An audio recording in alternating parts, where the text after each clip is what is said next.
টুকুন আনায়াত করলেন, কালিমাতুশ শুকর আদায় করে আমরা পড়ে নিচ্ছি আলহামদুলিল্লাহ। লাখো কোটি তার চেয়ে অনেক অনেক গুণ বেশি দরুদ আর সালাম পেশ করছি রসুল আহমদ शफ़ीउल उमम, अल्लाह के प्यारे, उम्मत की सहारे, रब के महबूब, दानाए गयूब, मकान से ला मकान के सरदार, शहनशाह हासिनान, जोहर जमाल, जलवा सुब, नूर जात आलम, बाइस तकबीन, साहिब हौज कौसर, साहिब अलम नशरह, मासूम आमिना, अहमद मुजतबा, मोहम्मद मुजतबा सल्लल्लाहु अलैहि वसल्लमार ऊपर बिना दरखास्ती যে নবীর উম্মত হতে পেরেছি, আসুন আরেকটি বার শুকরিয়া আদায় করে পড়ে নিচ্ছি আলহামদুলিল্লাহ। আরো জোরে বলছি আলহামদুলিল্লাহ। প্রিয় সুধী, আমাকে কয়েকটি বিষয়ে কথা বলার জন্য বলা হয়েছে। প্রথমত হক এবং বাতিলের পরিচয়, তারপর বলেছেন রসুলের আদর্শের আনুগত্যের ব্যাপারে, সাথে সাথে বলা হয়েছে মাযহাব মানার প্রয়োজনীয়তা। মোটামুটি তিনটি বিষয়ে আমাকে আলোচনা করার জন্য বলা হয়েছে। ইনশাআল্লাহ এই বিষয়গুলোকে সামনে রেখেই আমাদের আলোচনা চলবে। এজন্য দরকার হবে আপনাদের সবর, ধৈর্য এবং মনোযোগের সাথে আলোচনাগুলো শুনতে হবে। প্রিয় সুধী, আমরা শেষটি দিয়ে শুরু করতে চাই, মাযহাবকে কেন্দ্র করি। আমি ইনশাআল্লাহ চেষ্টা করব মাযহাবের ব্যাপারে আমরা আজকে আলোচনা শুনব। প্রথমে জানব মাযহাবটা কি, এটা আমরা প্রথমে জানব। তারপর আমরা জানব মাযহাবের প্রয়োজনীয়তাটা কি। এরপরে আমরা জানব একাধিক মাযহাব কেন হলো। মাযহাব তো একটা হলে যথেষ্ট ছিল, না হলে দুটা হলে যথেষ্ট ছিল। মাযহাব হলো চারটি, বলেন কয়টি? এরপরে আমরা জানব মাযহাবের উৎপত্তি এবং ক্রমবিকাশ, কিভাবে মাযহাবগুলো আমাদের কাছে আসলো। চারটি মাযহাবে যে খ্যাত হানাফি মাযহাব, শাফি মাযহাব, মালিকি মাযহাব, হাম্বলি মাযহাব, এরা কে প্রতিষ্ঠা করলো এগুলোকে, তাদের কি পরিচয়, এটাও আমরা জানব। এবং আমরা জানব চার মাযহাবের ইমামদের মাঝে কেমন সম্পর্ক ছিল। এখন তো আমাদের আলেমদের মধ্যে সম্পর্কের ভাটা। এক আলেম আরেক আলেমকে দেখতে পারে না, এক পীর আরেক পীরকে দেখতে পারে না, এক ইমাম আরেক ইমাম সাহেবকে ভালো মতো চোখে দেখে না। কিন্তু চার ইমাম যারা ছিলেন, চারটি মাযহাবের ফাউন্ডার, তাদের মধ্যে হৃদ্যতা, মহাব্বত, ভালোবাসাটা কেমন ছিল সেটা আমরা জানব। সর্বশেষে যেটা নিয়ে জানব, মাযহাব নিয়ে আমাদের সমাজে প্রচলিত কতগুলো কুসংস্কার আছে। মাযহাব নিয়ে আমাদের মধ্যে কিছু আছে বাড়াবাড়ি, কিছু আছে সারাসারি। সর্বশেষে কি বাড়াবাড়ি হয় আর কি সারাসারি হয়, এই বিষয়টা নিয়েও আমরা জানবো ইনশাআল্লাহ। বলুন ইনশাআল্লাহ। আপনারা কি এই বিষয়গুলো জানার আপনাদের আগ্রহ আছে? কি আমাদের জানতে চাই না? তাহলে আমরা আগেই শিরোনামগুলো বলে দিলাম। যে কোনো সংবাদ দেওয়ার আগে শিরোনাম জানলে সহজ হয়, কি বলেন ঠিক না? একটা পত্রিকার হেডলাইন পড়লে জানা যায় ভিতরে কি আছে। তা আমি আপনাদের শিরোনামগুলো বলে দিয়েছি যে মোটামুটি 10টি বিষয় নিয়ে মাযহাব নিয়ে আমরা কথা বলবো। আমরা কথা বলবো হক এবং বাতিল নিয়ে, আমরা কথা বলবো নবীজির ইতাআত, আনুগত্য নিয়ে। তা আমরা প্রথম পিছন থেকে শুরু করেছি। আমরা প্রথমে জানবো ইনশাআল্লাহ মাযহাবটা কি। মাযহাব এটা আরবি শব্দ। বলুন বাবা, মাযহাবটা কি? আরবি শব্দ। আরবি শব্দ। মাযহাব শব্দটির অর্থ হচ্ছে পথ, মত কিংবা অভিমত। বলেন একটা পথ অথবা মত কিংবা অভিমত, এটাকে কি বলা হয়? মাযহাব বলা হয়। ইমামদের গবেষণালব্ধ যে মতামত বা অভিমত, এটাকে আরবিতে মাযহাব বলে। চারজন ইমাম আছেন, হানাফি, শাফি, মালিকি, হাম্বলি। তাদের যে ওপিনিয়ন, তাদের যে অভিমত, এটার নামই হচ্ছে মাযহাব। বল না, এটার নামই কি? মাযহাব। ইংরেজিতে যেটাকে বলে স্কুল অফ থট।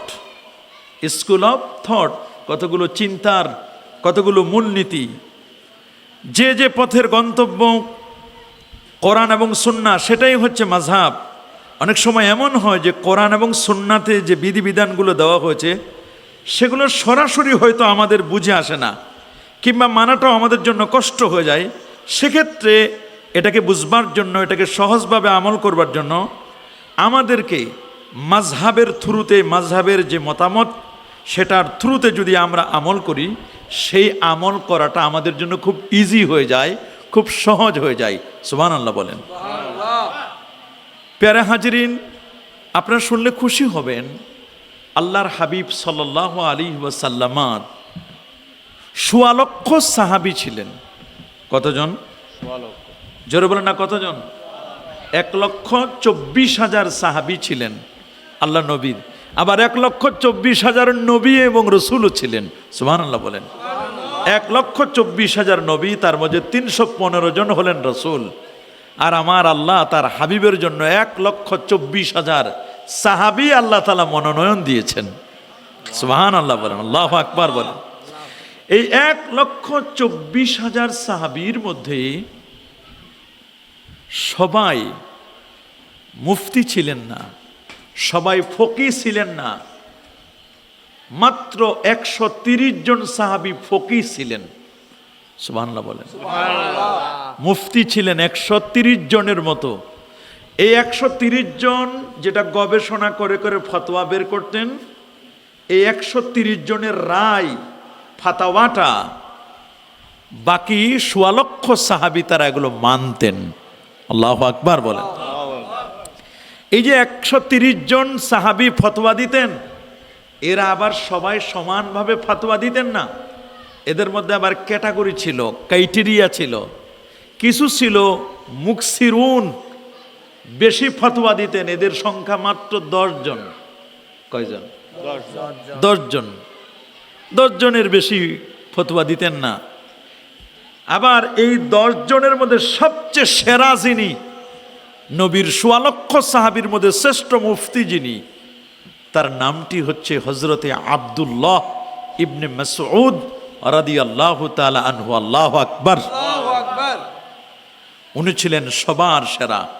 বলেন না, উনি ছিলেন কি? সবার সেরা ছিলেন। কিছু সাহাবী ছিলেন যারা মধ্যমানের ফতোয়া দিতেন, খুব বেশি না, এদেরকে মুতাওয়াসসিতিন বলা হয়। আবার কিছু কিছু সাহাবী ছিলেন যারা খুব কম ফতোয়া দিতেন, খুব বেশি না, কম।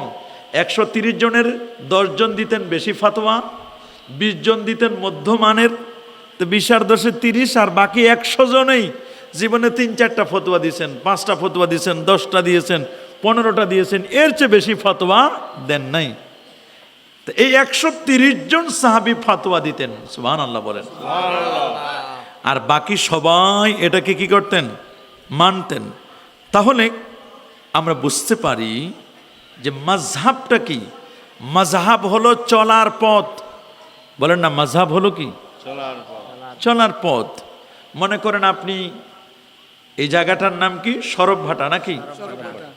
এই সরবভাটা একজন আসবে, ওনাই যদি ঢাকা থেকে আসতে চান, ইচ্ছে করলে অনেক পথে আসতে পারেন না তিনি। উনি যদি মনে করেন যে আমাকে দ্রুত আসা দরকার, তাহলে উনি প্লেনে আসবেন। বলেন কিসে আসবেন? প্লেনে আসবেন। যদি উনি মনে করেন যে না, প্লেনে আমার ভয় লাগে, আবহাওয়া খারাপ, ছোট্ট প্লেন, তাহলে উনি কি করবেন? বাসে আসবেন। কিসে? আবার যদি এমন হয় বাসে আসবেন, বাসে আসতে গিয়ে যদি মনে করেন যে বাস তো বেশি থামায় না, বাসের ভিতরে তো ওয়াশরুম নাই, বাথরুম নাই, সবচেয়ে ইজি হলো সোনার বাংলা ট্রেন আছে, মানে সুন্দর সুন্দর ট্রেনে ওয়াশরুম আছে, একটু ঘোরাফেরা করা যায়, বড় জিনিস, আরাম বেশি, ট্রেনে আসবেন। কি পারবেন না উনি ট্রেনে আসতে? 3টা অপশনে কিন্তু আছেন। আবার কেউ যদি মনে করে যে না, আমার লম্বা টাইম আছে, আমি ধীর স্থির ভাবে হেঁটে হেঁটে হেঁটে হেঁটে ঢাকা থেকে রওনা হয়ে আমি আস্তে আস্তে করি, 15 দিন লাগুক আর 20 দিন লাগুক, আমি হেঁটে হেঁটে আসবো, কি বলেন? উনি আসতে পারবেন না? অপশন কয়টা? 4টা। হয় প্লেনে আসবেন, না হয় ট্রেনে আসবেন, না হয় উনি বাসে আসবেন, না হয় উনি হেঁটে আসবেন। এই চারটা অপশন, চারটার যে কোনো একটা অপশন হলেই যথেষ্ট।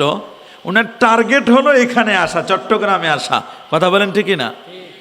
কিন্তু যদি এই চারটা বাহনের প্রত্যেকটা বাহনে উনি আসতে চান, ওনার পক্ষে কি চট্টগ্রামে আসা সম্ভব হবে?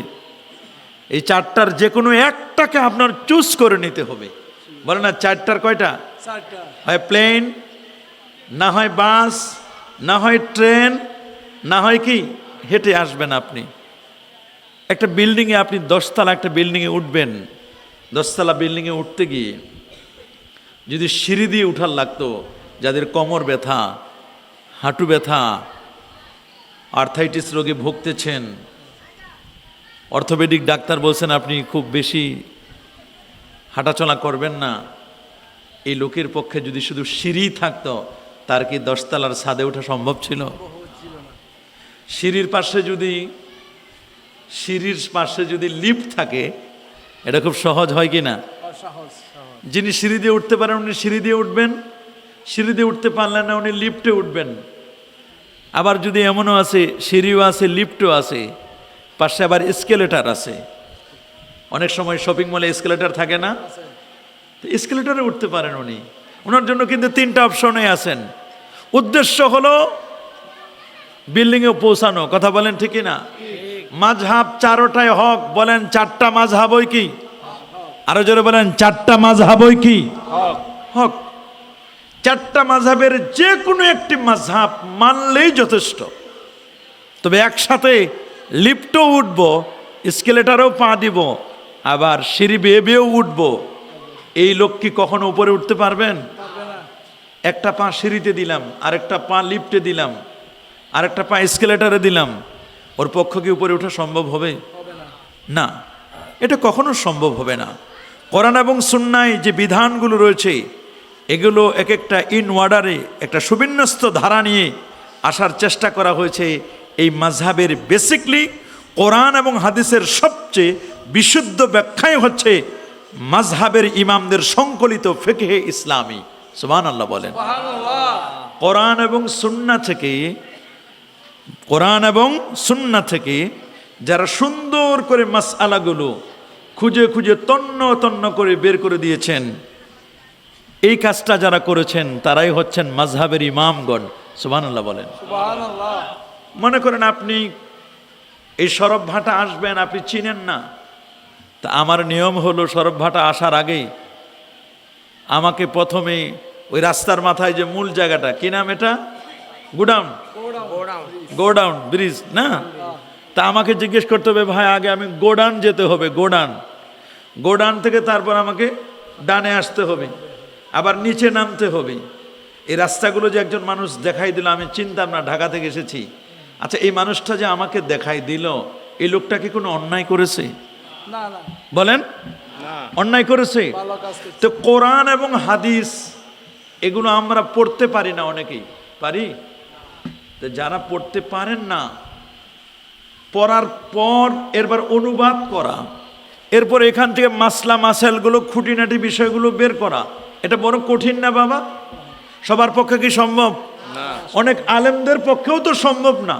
তারপর যদি জের জবর পেশ হরকত উঠাই দেওয়া হয়, এটা তো আরো কঠিন। বুখারী শরীফ এক লাইন বুখারী জের জবর পেশ উঠাই দিলে, নোক্তা উঠাই দিয়ে পড়তে পারবো আমরা? পড়তে পারবো না আমরা। তাহলে সেখান থেকে পড়া, অনুবাদ করা, মাসআলা বুঝা, এটা তো বড় কঠিন। আমরা তো এগুলো পারতাম না। তা আমাদের যে ইমামরা, 4 ইমাম, হানাফি, শাফি, মালিকি, হাম্বলি, 4 জন বড় বড় হাস্তি ইমাম, তারা কোরআন হাদিস ঘেটে ঘেটে ঘেটে 4 জনে বছরের পর বছর চেষ্টা করে, কোশিশ করে, সাধনা করে মাসলা মাসাইলগুলো বের করেছেন। তাহলে এটা কি আমাদের সুবিধা করছেন নাকি অসুবিধা করছেন? সুবিধা করছেন। বলেন কি করছেন? সুবিধা। যেমন 4 মাযহাবের একজন ইমাম, ইমামুনাল আজম আবু হানিফা নুমান ইবনে সাবিত রাদিয়াল্লাহু তাআলা আনহু, উনি কত বড় পণ্ডিত ছিলেন দেখুন। উনি 80 হিজরিতে জন্মগ্রহণ করেছিলেন। সুবহানাল্লাহ বলেন। সুবহানাল্লাহ। আরো জোরে বলেন সুবহানাল্লাহ। কত হিজরিতে জন্ম ওনার? 80 হিজরিতে জন্ম। 150 হিজরিতে তার ইন্তেকাল। তা এখানের 20 বছর আর ওখানের 50, 50 আর 20 মোট কত? 70 বছর তিনি হায়াত পেয়েছিলেন। সুবহানাল্লাহ বলেন। সুবহানাল্লাহ। কত বছর? 70 বছর। আল্লাহর নবী একটি হাদিসের মধ্যে বলেছেন, সহিহুল বুখারীতে আসছে, কিতাবুত তাফসির সূরাতুল জুমআ, সহিহ মুসলিমেও হাদিসটি এসেছে, জামে তিরমিজিতেও এসেছে হাদিসটি।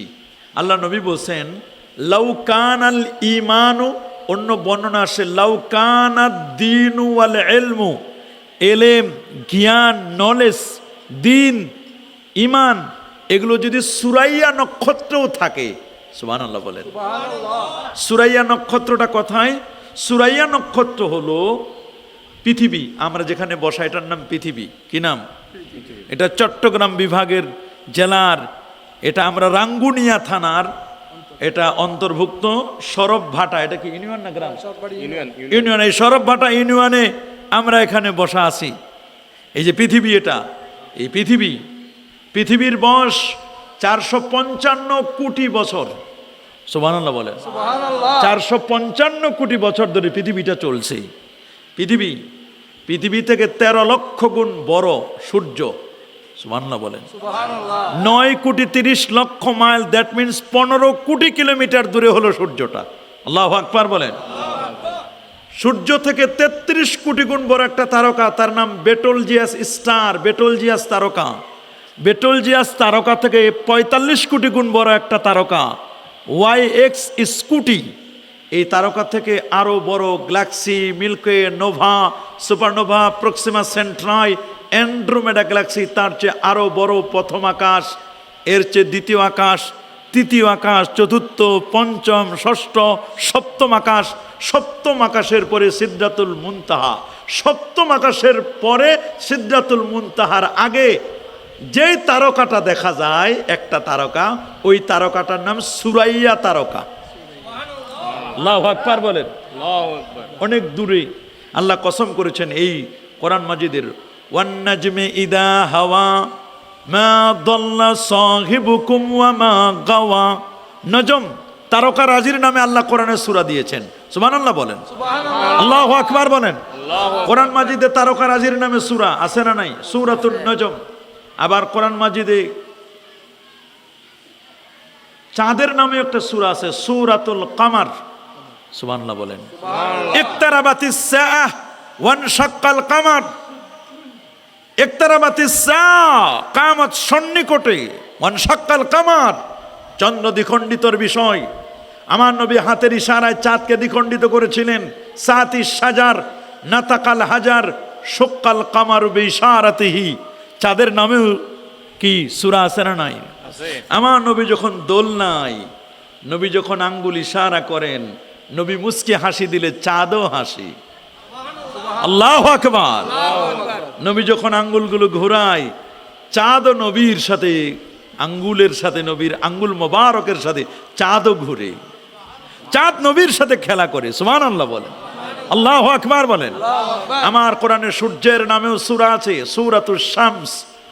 ওয়াশ-শামসি ওয়া দুহাহা ওয়াল কমারি ইযা তালাহা ওয়ান নাহারি ইযা জাল্লাহা ওয়াল লাইলি ইযা ইয়াগশাহা ওয়াস সামাই ওয়া মা বানাহা। আমার কোরআনে সূর্যের নামে যেমন সূরা আছে, চাঁদের নামেও তেমন সূরা। এ বাবা, শুধু চন্দ্র আর সূর্য নয়, বরং তারকারাজির নামে সূরা। কেমন যেন মহাকাশের মধ্যে সূর্যটা হলো সভাপতি, চন্দ্র হলো সহসভাপতি, কোটি কোটি তারকারাজি আছে, এগুলো সবাই সংসদ সদস্য। আর ইন্নী রাআইতু আহাদা আশারা কাওকাবা, 11টি যে নক্ষত্র আছে, এই 11টি নক্ষত্র এগুলো হচ্ছে ক্যাবিনেট মিনিস্টার, এরা মন্ত্রীর মর্যাদায়, এরা উপদেষ্টা। সুবহানাল্লাহ বলেন। সপ্তম আকাশে সুরাইয়া নক্ষত্রে রাসূল বলেছেন, ওই 7 আকাশের উপরে সুরাইয়া নক্ষত্রেও যদি ইলম থাকে, জ্ঞান থাকে, নলেজ থাকে, সেটিকে ছিনিয়ে এনে যিনি মানুষের মাঝে বিতরণ করবেন, তিনি অন্য কেউ নয়, তিনি পারস্য উদ্ভূত সালমান ফার্সির বংশে জন্মগ্রহণ করা ছেলেটি। আল্লামা সুয়ুতি বলেন, 911 হিজরিতে যার ইন্তেকাল, 9ম শতাব্দীর মুজাদ্দিদ 2 লক্ষ হাদিস যার বা সনদ সহ মুখস্থ ছিল। 75 বার যিনি আমার রসুলকে জাগ্রত অবস্থায় দেখেছেন, 75 বার যিনি জাগ্রত অবস্থায় দেখেছেন, 2 লক্ষ হাদিস যার সনদ সহ মুখস্থ। আল্লাহু আকবার। আল্লামা সুয়ুতি 75 বার রসুলরে দেখলেন। 9ম শতাব্দীর মুজাদ্দিদ প্রায় 1500-এর উপর কিতাব লিখেছেন। আল্লাহু আকবার বলেন। যিনি মিশর সুয়ুত অঞ্চল থেকে মাত্র 27 কদমে মিশর থেকে 27 বার পা রেখেছেন, মদিনা মুনাওয়ারায় চলে গেছেন। আল্লাহু আকবার বলেন।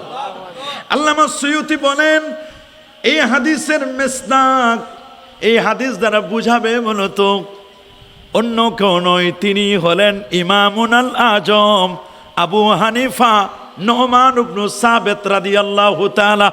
সুবহানাল্লাহ বলেন। যিনি 1 নয় 2 নয় প্রায় 14 জন সাহাবীর সাক্ষাৎ পেয়েছিলেন। কতজন? আরো জোরে বলেন, কতজন? 14 জন সাহাবীর সাক্ষাৎ পেলেন।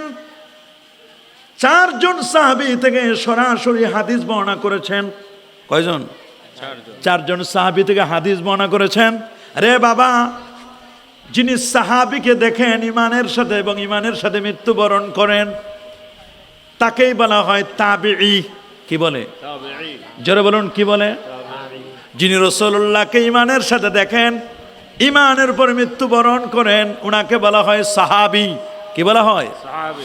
জামে তিরমিজির হাদিস, আমার রাসূল বলেছেন লা তামাসসুন নারু আবাদা, ওই লোকটিকে কখনো জাহান্নামের আগুন স্পর্শ করবে না, টাচ করবে না।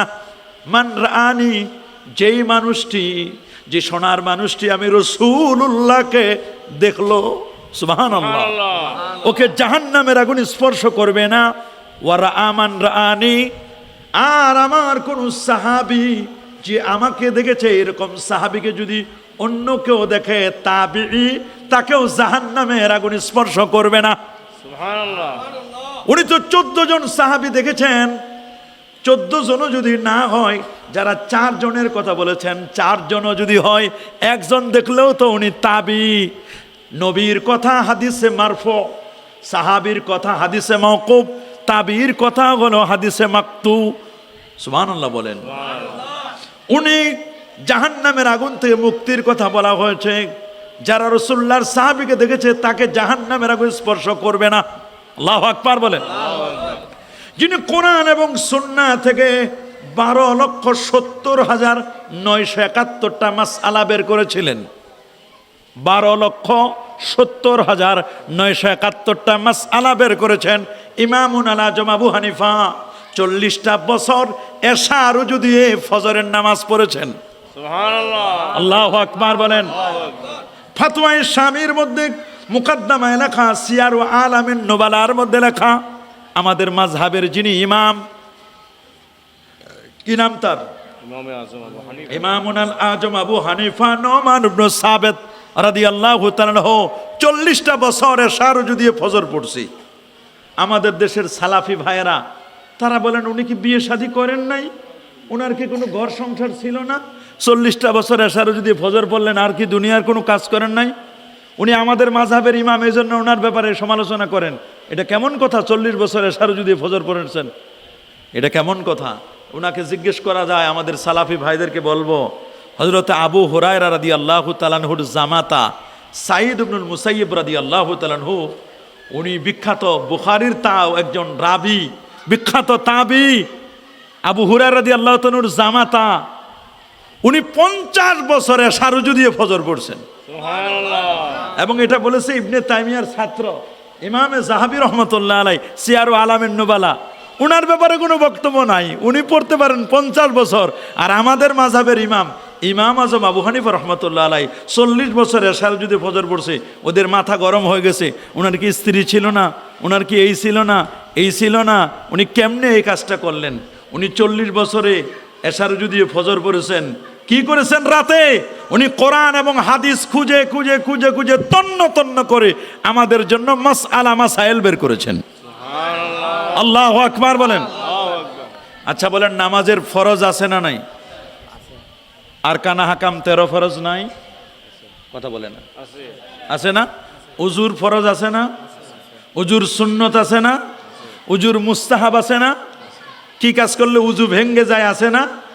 নামাজের ওয়াজিব আছে না? নাই? নামাজের সুন্নত আছে না? মুফসিদাতুস সালাত, নামাজ কি কাজ করলে নামাজ ভেঙ্গে যায়? আচ্ছা আপনারা বলেন নামাজের ফরজগুলো আরকাম এবং আহকাম, যেগুলো আরকান এবং আহকাম, এগুলো কি কোরআন মাজিদে একসাথে লেখা আছে কোথাও? বলেন বাবা, আছে? হাদিস শরীফে একসাথে লেখা আছে? আছে? নাই। নামাজের ওয়াজিবগুলো এগুলো কোরআন হাদিসে একসাথে লেখা আছে কোথাও? নাই তো, কোথাও লেখা নাই। সুন্নতগুলো একসাথে লেখা আছে।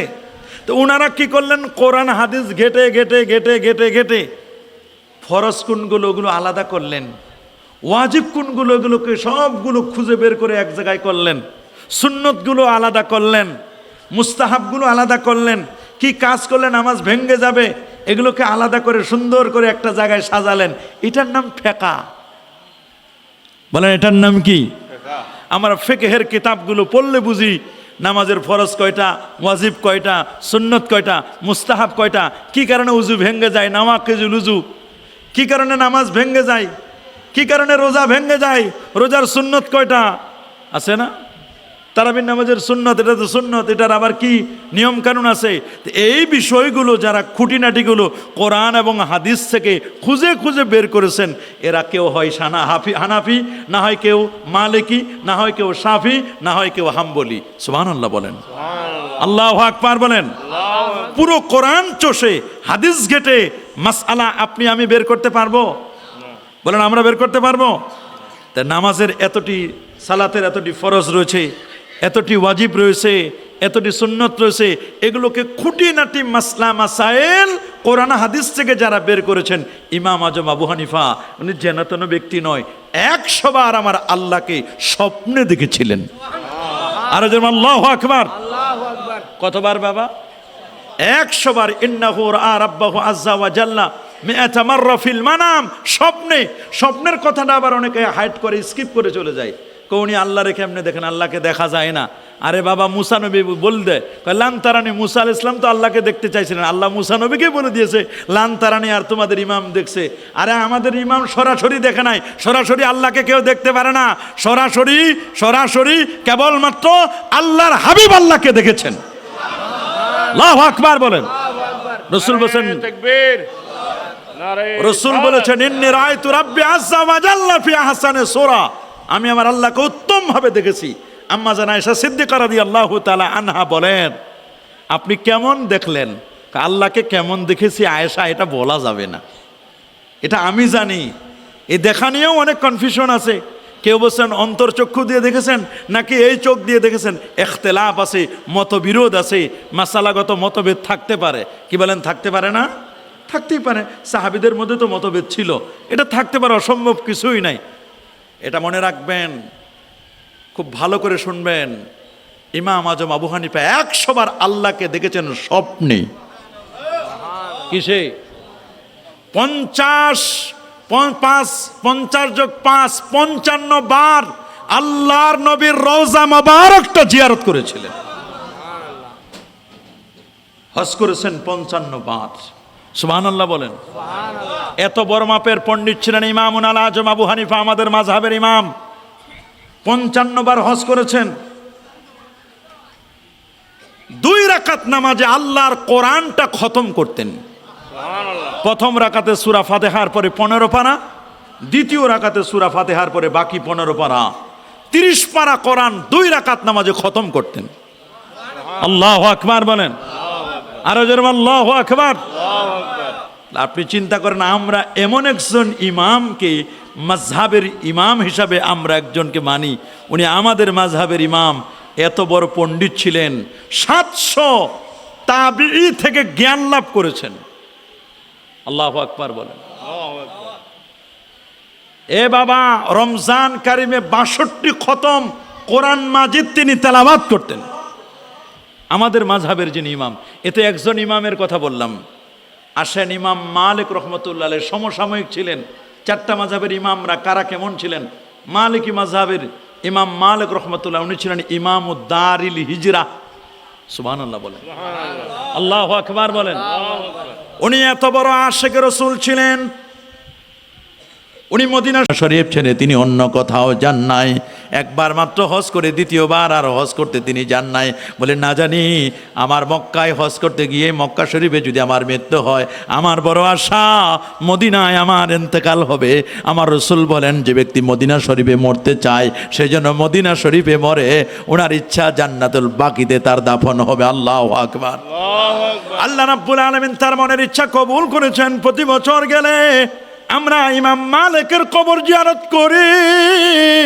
ওর পাশে শোয়া হলো ওনার ওস্তাদ ইমাম নাফি আল মাদিনীর কবর, পাশে শোয়া আল্লাহর হাবিবের কলিজার টুকরা সন্তান ইব্রাহিম রাদিয়াল্লাহু তাআলা নূর মাজারটা শোয়া। আর একটু পিছনে আসলে দেখা যায় ওইখানে আম্মা জান আয়েশা রাদিয়াল্লাহু তাআলা আনহার মাজারটা। আর ডান পাশে গেলে দেখা যায় আল্লাহ নবী যার কবরে নেমেছিলেন আলী রাদিয়াল্লাহু তাআলা আনহুর আম্মা জান, নবীর চাচি আম্মা ফাতিমা বিনতে আসাদ। আল্লাহু আকবার বলেন। আল্লাহর নবী, নূর নবী, দয়ার নবী, মায়ার নবী, সেই দয়ার নবী মায়ার নবী তার হাদিস মোবারকগুলো ইমাম মালিককে যখন জিজ্ঞেস করা হতো, ওগো ইমাম মালিক, আমি আপনার কাছ থেকে ফিকহ শিখতে চাই। যদি কেউ বলতো আমি ফিকহ শিখতে চাই, তাহলে তিনি সাথে সাথে ফিকহ মাসালাগুলো বলে দিতেন। কিন্তু কেউ যদি বলতো হুজুর আমি রাসূলুল্লাহর হাদিস মোবারক শুনতে চাই, আমি আল্লাহর হাবিবের জবান মোবারকের মুখ নিঃসৃত বাণীগুলো শুনতে চাই, তিনি তখন খাদেমদেরকে বলতেন, খাদেমরা শুনে নাও, আমার জন্য সুন্দর করে তোমরা বিছানা রেডি করো, উঁচু জায়গা তৈরি করো, আসন পাতো। তিনি সুন্দর করে গোসল করতেন, গোসল করে এসে সুন্দর করে গোসল করতেন, গোসল করে একটা সুন্দর উঁচু একটা জায়গা নিতেন, আতর সুবাস ছিটানো হতো, নতুন পোশাক পরে এক একটি হাদিস পড়তেন। আর আমার নবীজির রোজা মোবারকের দিকে খেয়াল করে করে দরুদ এবং সালাম পেশ করতেন। আল্লাহু আকবার। সেই ইমাম মালিকের লেখা কিতাব হলো মুয়াত্তা। কি নাম? মুয়াত্তা মালিক। সেই ইমাম মালিক রহমতুল্লাহ আলাইহি যখন বুখারী শরীফ ছিল না, ইমাম বুখারী তখন আমিরুল মুমিনিন ফিল হাদিস আবু আব্দুল্লাহ মুহাম্মদ ইবনে ইসমাইল ইবনে ইব্রাহিম ইবনে মুগীরা আল বারদিসবা আল জুফি আল ইয়ামানি আল বুখারী 6 লক্ষ হাদিসের পণ্ডিত। উনি বলেছেন আমি আমার হাদিস লেখার আগে, আমি আমার কিতাবটি লেখার আগে আমি তো প্রথমে মুয়াত্তা মালিক দেখেছি, এগুলো পড়েছি আমার আইডল হিসাবে, আমার জন্য আইকন হিসাবে আমি রেখে দিয়েছিলাম। বুখারী শরীফ লেখার আগে মুয়াত্তা কিতাবটা, বুখারী লেখার আগে যে কিতাবটি ছিল মুয়াত্তা, এটা ইমাম বুখারীর কিতাব লেখার আগের কিতাব। আল্লাহু আকবার। ইমাম আজমের লেখা কিতাব কিতাবুল আসাদ লে ইমাম আজম আবু হানিফা, ইমাম আজম আবু হানিফার লেখা কিতাব এ বাবা কিতাবুল আসাদ। সেই ইমাম মালিক রহমতুল্লাহ আলাইহির মুয়াত্তা বড় প্রসিদ্ধ কিতাব, বড় মুহাদ্দিস ছিলেন। ইমাম মালিকের মাযহাবটা মদিনা শরীফের মধ্যে প্রসিদ্ধ ছিল। সুবহানাল্লাহ বলেন। দুজন ইমাম বললাম, 3 নম্বর ইমাম ইমাম শাফি রহমতুল্লাহ আলাইহি। সুবহানাল্লাহ বলেন। ইমাম আজম আবু হানিফা ইমাম মালিক সমসাময়িক ছিলেন। ইমাম মালিকের ছাত্র ছিলেন ইমাম শাফি। সুবহানাল্লাহ বলেন। ইমাম মালিকের ছাত্র ছিলেন কে? ইমাম। উনার লেখা বিখ্যাত কিতাব হচ্ছে ইমাম শাফির লেখা কিতাব কিতাবুল উনি এত বড় পণ্ডিত ছিলেন, আল্লাহু আকবার। উনি কোরআন মাজিদের, খুব খেয়াল করে শুনবেন, একটা মাসআলা খোঁজার জন্য আল্লাহর কোরআনটাকে 244 বার তিনি খতম করেছেন। একটা মাসআলা, সির্ফ ওয়ান মাসআলা, এক মাসআলা বের করার জন্য। আল্লাহু আকবার বলেন।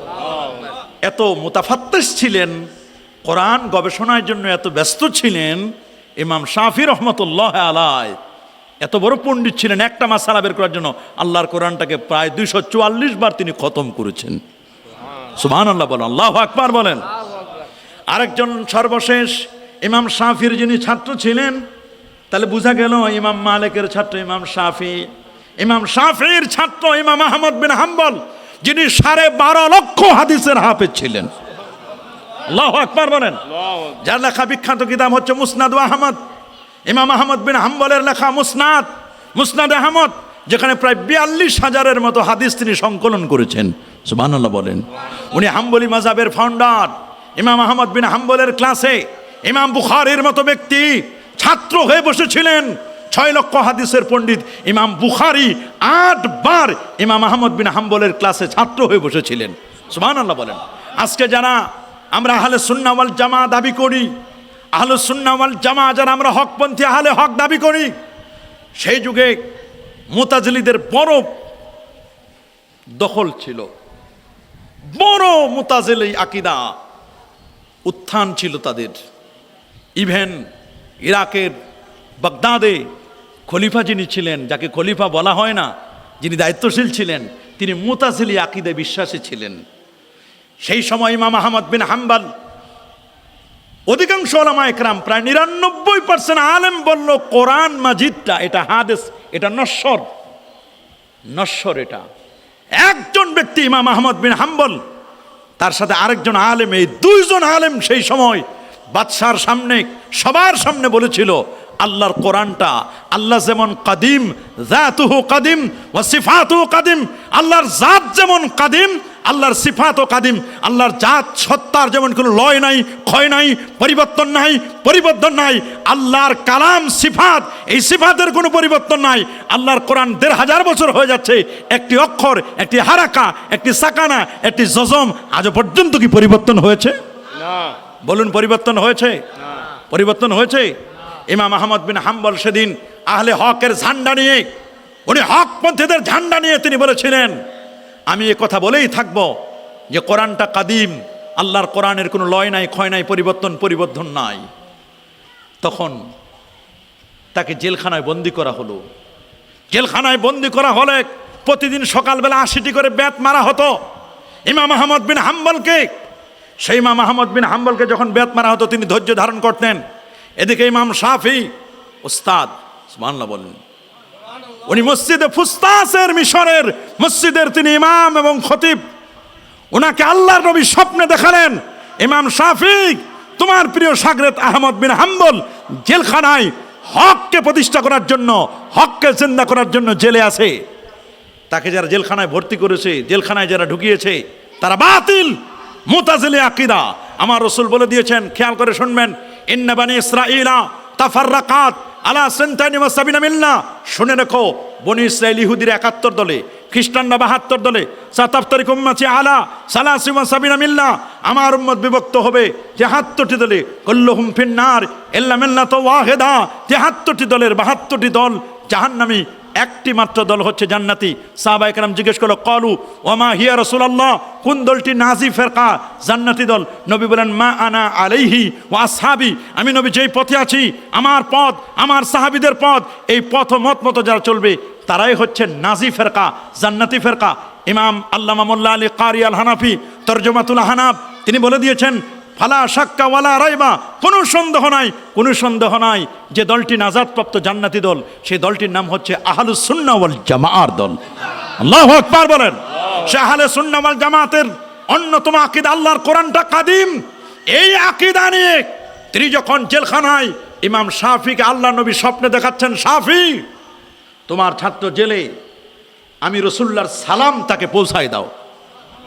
আল্লাহু আকবার বলেন। সে হকের উপরে আছে, সে বাতিলের উপর নয়, হকের উপর আছে। যারা তাকে জেলখানায় ঢুকিয়েছে তারা আবার ফুলের মালা গলায় দিয়ে তাকে জেলখানা থেকে বের করে নিয়ে আসবে। কিছুদিন তাকে কষ্ট করতে হবে। ইমাম আহমদ বিন হাম্বল কম্প্রোমাইজ করেন নাই।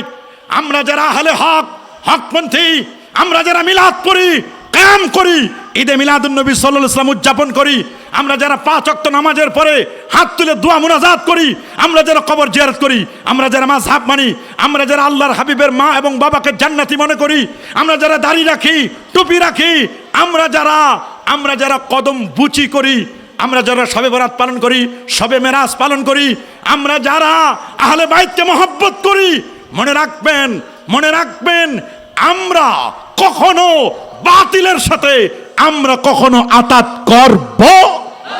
হাত তুলে দেখান, করব? আরো জোরে বলুন, করব? আরো জোরে বলুন, করব? কখনোই আমরা করব না।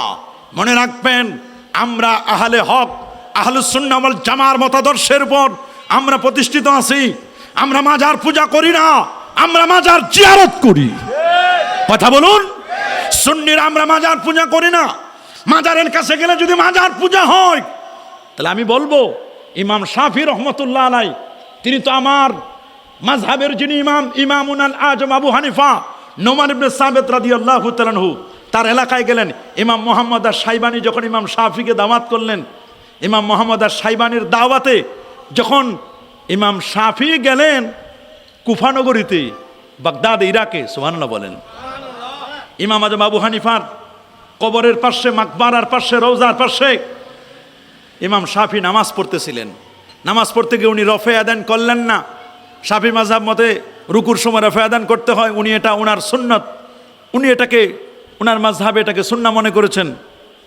উনি ওই দিন রফে আদান করলেন না। উনি জোরে আমিন বলার, সেদিন তিনি জোরে আমিন বললেন না। উনি ফজরে কুনুত পড়ার মানুষ, আল্লাহুম্মা হদিনা ফিমান হাদাইত ওয়া আফিনা ফিমান আফাইত ওয়া তাওয়াল্লানা ফিমান তাওয়াল্লাইত, এটা কুনুত পড়তেন। এটা উনি ওই দিন পড়লেন না। ইমাম মুহাম্মদ আশ-শাইবানি জিজ্ঞেস করলেন, উস্তাদ, বললেন যে আপনি কি আপনার মাযহাব থেকে কি ফিরে গেলেন নাকি? আপনার মাযহাব থেকে মাযহাবটাকে স্কিপ করলেন কি না, অন্যদিকে গেলেন কি না? আপনার মাযহাবে না রফে আদান করতে, আজকে রফে আদান করলেন না? বলে আমি আজকে রফে আদান করি নাই, কুনুত পড়ি নাই, ইহতিরামান লি আবি হানিফা। আল্লাহু আকবার বলেন।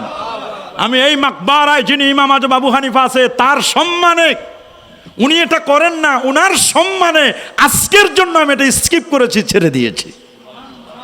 একজন আলেম আলেমকে সম্মান কিভাবে করে, একজন ইমাম আরেকজন ইমামকে কেমনে সম্মান করে, শুধু তাই নয়, তিনি বলেছেন তারিখে বাগদাদের মধ্যে লেখা আছে, ইন্নী লা আতাবাররাকু কবরা নোমান, আমি আবু হানিফার কবরের পাশে আসছি বরকত হাসিল করার জন্য। ইমাম শাফি ইমাম আজম আবু হানিফার বরকত নিতে চাইতেন। তোমরা যারা শাফি মাযহাবের দাবি করো, হাম্বলি মাযহাবের দাবি করো, আমরা বলি না যে 4টা মাযহাবের যে কোনো মাযহাব মানলে আপনাকে নেগলেক্ট করবো না। 4টি মাযহাবই হক, 4টাই হক। প্লেনে আসেন তাও হক, ট্রেনে আসেন সেটাও আপনি আসতে পারবেন, আপনি বাসে আসেন কোনো আপত্তি নাই, হেঁটে আসেন তাও আপনার আসার সুযোগ আছে। কিন্তু 4টার যে কোনো একটা অপশনকে বাদ দিয়ে যদি 4টার বিরোধিতা করেন তাহলে আপনি কোনোদিন চিটাগাঙে আসতে পারবেন না। কথা বলেন ঠিক কিনা? আপনি 4টা মাযহাবের যে কোনো একটা মাযহাবকে মানেন, কোনো আপত্তি নাই। আপনি যদি বলেন ঘোষণা দেন আমি শাফি মাযহাবকে ফলো করি, এই মাযহাবকে আমি অনুসরণ করি, দ্যাটস এনাফ, আপনার সাথে কোনো দ্বন্দ্ব নাই। আপনি হাম্বলি মাযহাবকে ফলো করেন, কোনো আপত্তি নাই। আপনি মালিকি মাযহাবকে ফলো করেন, কোনো আপত্তি নাই। কিন্তু আপনি যদি বলেন মাযহাব মানা শিরক, মাযহাব মানা যাবে না, মাযহাবীদেরকে কুফর শিরকের তহমত দেয়, আমাদেরকে বাজে বাজে মন্তব্য করে, আমরা নাকি মুশরিক হয়ে গেছি। যখন মাযহাবের বিরুদ্ধে কথা বলবে, মাযহাবের বিরুদ্ধে কথা বলা মানে কোরআন সুন্নাহর বিরুদ্ধে কথা বলা। কথা বলেন। অনেকে আমাদেরকে বলে যে উনারা তো কোনো না কোনো মাযহাব মানে, তো উনারা বলুক যে আমরা অমুক মাযহাবটাকে মানি, কিন্তু উনারা তো নিজেদেরকে পরিচয় দেয় লা মাযহাবি। কি পরিচয় দেয়? লা মাযহাবি পরিচয় দেয়। নিজেদেরকে বলে আমরা সালাফি, আসলে সালাফি না, তারা খালাফি, খেলাপ করে সবার, আসলে সালাফি না। 4 মাযহাবের কোনো একজন ইমাম তারা কিন্তু এই কথা বলেন নাই, তারা কিন্তু কখনো এই কথা বলেন নাই যে তোমরা আমাদের খেলাপ করবে, বরং উনারা মুস্তাহিদ ছিলেন, মুজতাহিদ। যদি ভুলও করে তাহলে একটা সওয়াব। বলেন কয়টা? আরো জোরে বলেন, সবার মুখে কয়টা? যদি উনারা ভুলও করেন তাহলে সওয়াব কয়টা? একটা। আবার যদি উনারা সঠিক করেন তাহলে ডাবল সওয়াব। আল্লাহু আকবার বলেন, আরো যেমন আল্লাহু আকবার। তবে হ্যাঁ, এই যে কোনো একটি মাসআলায় ভিন্ন মত যে থাকতে পারে, এটা আমরা অনেকে মেনে নিতে চাই না। আমি মনে করি আমি যেই মতটাকে মানি এই মতটাই মনে হয় সঠিক, আর পৃথিবীতে কোনো মত নাই। এ কথা কি বলা যাবে? বলেন বাবা। এখন আপনারা চিটাগাঙ্গের মানুষ যদি মনে করেন আমরাই শুধু সুন্নি, পৃথিবীতে আর কেউ সুন্নি নাই, তাহলে আপনাকে বলবো তাহলে আপনি আরো কিছু সুন্নি এলাকায় যান। কথা বলেন। আমাদের মধ্যে অনেকে ধারণা হয়ে গেছে যে আমরা চট্টগ্রামে যারা আছি আমরাই মনে হয় সবাই সুন্নি। আপনি একটু বরিশাল সারসিনা শরীফ যান, আরো যে দরবারগুলো আছে যান, সোনাকান্দা দারুল হুদা দরবার শরীফ যান, এরকম দরবারগুলো আছে না? বানিয়াপাড়া যান, ফুরফুরা শরীফ যান, ফুলতলি যান, এরকম দরবারগুলো আছে। হ্যাঁ, কোনো জায়গা আমলের ত্রুটি থাকতে পারে, কিন্তু আকীদাগত দিক থেকে এরা আহলুস সুন্নাহ ওয়াল জামাআ। আল্লাহু আকবার বলেন। অথবা আপনারা একটা ক্রাইটেরিয়ায় চলেন। আর আপনি যদি মনে করেন পুরো বাংলাদেশ মানে চট্টগ্রাম, তা না, চট্টগ্রামের বাইরেও তো আরো বিভাগগুলো আছে। কি বলে, আছে কি না? আপনি শুনলে অবাক হবেন, পেয়ারা নবী রাসূল করিম সাল্লাল্লাহু আলাইহি ওয়াসাল্লাম যখন আহজাবের যুদ্ধ থেকে ফিরে আসলেন, আহজাব খন্দকের যুদ্ধ পঞ্চম হিজরিতে হলো। আহজাবের যুদ্ধ থেকে খন্দকের প্রান্ত থেকে মদিনায় ফিরে আসার প্ল্যান করছিলেন। জিব্রাইল আলাইহিস সালাতু ওয়াস সালাম এসে বললেন, ইয়া রাসূলুল্লাহ, আপনারা তলোয়ার নামিয়ে ফেলেছেন? আমরা তো নামাইনি। আল্লাহ তাআলা আদেশ দিয়েছেন যে বনু কুরাইজায় অভিযান পরিচালনা করতে হবে। পঞ্চম হিজরিতে আহজাবের যুদ্ধের পরে সাহাবায়ে কেরাম তলোয়ার নামায় ফেলেছেন। জিবরিল আমিন আসলেন। জিবরিল তিনি ওয়ালাহু সিত্তু মিআতি জানা, যার 600 নূরের পাখা, যিনি নবীর কাছে একবার নয় দুবার নয় 24,000 বার এসেছিলেন। সুবহানাল্লাহ বলেন। হুজুর আপনি মদিনায় যাবেন না, ইয়া রাসূলুল্লাহ আপনি মদিনায় যাবেন না, আপনাকেও বনু কুরাইজায় যেতে হবে। ডিরেক্টলি এইখান থেকে আপনি চলে যাবেন বনু কুরাইজায়। আপনি আগে সাহাবায়ে কেরামদেরকে পাঠায় দেন। তো নবীজি একদল সাহাবায়ে কেরামদেরকে বনু কুরাইজায় পাঠায় দিলেন। সুবহানাল্লাহ বলেন। নবীজি বললেন, লা ইউসাল্লি আন্না আহাদুন আল আসরা ইল্লা ফি বানি কুরাইজা। এটা সহিহ বুখারীর হাদিস, 4119 নম্বর হাদিস। সুবহানাল্লাহ বলেন। বনু কুরাইজার দিকে চলে যাবে। তবে নবীজির ভাষ্যটি ছিল এই, শোনো, এমন তোমাদের কেউ নেই যে তোমরা বনু কুরাইজায় না পৌঁছা পর্যন্ত তোমরা কেউ আসরের নামাজ পড়বে না। সুবহানাল্লাহ বলেন। বনু কুরাইজায় না পৌঁছা পর্যন্ত তোমরা কেউ আসরের নামাজ পড়বে। লা ইউসাল্লি আন্না আহাদুল আল আসরা, তোমাদের কেহ যেন আসর না পড়ে ইল্লা ফি বানি কুরাইজা, বনি কুরাইজা না যাওয়া পর্যন্ত, বনু কুরাইজায় না যাওয়া পর্যন্ত আসরের নামাজ পড়বে না। নবীজি এটা বললেন। ইহুদিদের একটা দুর্গ ছিল বেশ দূরে। ইহুদিদের দুর্গটা মদিনা শরীফ থেকে অনেক দূরে, সেই ইহুদিদের দুর্গ। বনু কুরাইজার মানুষগুলো, তো নবীজি বললেন বনু কুরাইজা নাকি আসর পড়বে না। সাহাবায়ে কেরামের মধ্যে প্রতিমধ্যে দুইটা ভাগ হয়ে গেল, দুইটা দল। কয়টা দল হয়েছে? এক দল বলল যে আসরের সময় চলে যাচ্ছে, আসরের ওয়াক্ত হয়ে গেছে, যেহেতু আমরা প্রতিমধ্যে আসরের নামাজ পড়ে ফেলি। সুবহানাল্লাহ বলেন। একদল বলল আমরা কি করি, আসরের নামাজ পড়ে ফেলি, আমরা আসরের ওয়াক্ত হয়ে গেছে। আরেক দল বলল না, আল্লাহ নবী বলছেন বনু কুরাইজায় না যাওয়া পর্যন্ত তোমরা আসর পড়বে না। আমরা যতক্ষণ না বনু কুরাইজার দুর্গে না যাব ততক্ষণ পর্যন্ত আমরা আসরের নামাজ পড়ব না। কয় দল হলো? এতে যদি আমাদের আসর নামাজ ফৌত হয়ে যায়, বাতিল হয়ে যায়, যাক আমরা কাজা করে নেব, কিন্তু রসুল বলেছেন বনু কুরাইজায় না যাওয়া পর্যন্ত আসর পড়বে। কয় দল হলো? একদল প্রতিমধ্যে নামাজ পড়ে নিল আসরের ওয়াক্তে, আরেক দল বনু কুরাইজায় পৌঁছার পরে আসর পড়ল। কিছুক্ষণ পরে নবীজি আগমন করলেন, আসলেন বনু কুরাইজায়। এই দুটো দল গিয়ে নবী পাক সাল্লাল্লাহু আলাইহি ওয়াসাল্লামের কাছে গেলেন, বললেন হুজুর আমাদের প্রতিমধ্যে একটা ঘটনা ঘটেছে। হুজুর এই ঘটনা ঘটছে, ওরা এই করছে, আমরা এই করেছি। ওরা তো প্রতিমধ্যে নামাজ পড়েছে আর আমরা প্রতিমধ্যে নামাজ পড়ি না, আমরা বনু কুরাইজা এসে নামাজ পড়েছি।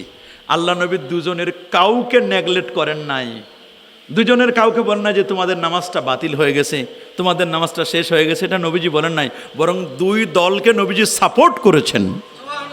আপনারা কি এটা বলবেন যে নবীজি তাহলে মনে কোনো একটা দলের মনে ভুল হয়েছিল মনে হয়? আচ্ছা নবীরা কি কখনো ভুলের উপর ফতোয়া দিতে পারে? নবীরা যদি দেখা যায় কেউ ভুল করছে আর নবীরা একটু চুপ করে থাকবেন, এটা হয়? কি বলেন হয়?